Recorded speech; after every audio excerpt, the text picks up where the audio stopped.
PSC and tech വിത്ത് അഖിൽ. ഇന്ന് നമ്മൾ നോക്കാൻ പോകുന്നത് 5 കറണ്ട് അഫയേഴ്സാണ്. വീഡിയോയിലേക്ക് കടക്കാം. 1999 ശേഷം ഇന്ത്യൻ വനിതാ ഫുട്ബോളിൽ എത്തുന്ന ആദ്യ Malayali P. Malavika. Meta India മേധാവിയായി ചുമതലയേൽക്കുന്നത് അരുൺ ശ്രീനിവാസ്.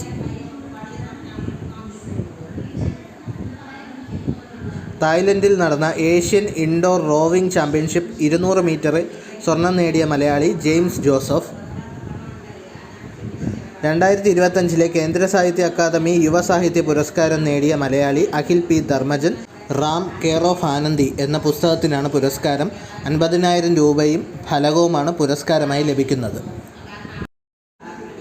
2025 കേന്ദ്ര സാഹിത്യ അക്കാദമി ബാലസാഹിത്യ പുരസ്കാരം മലയാളത്തിൽ നിന്ന് ലഭിച്ചത് ശ്രീജിത്ത് മുത്തേടത്ത്. പെൻഗ്വിനുകളുടെ വൻകരയിൽ, അതാണ് കൃതി.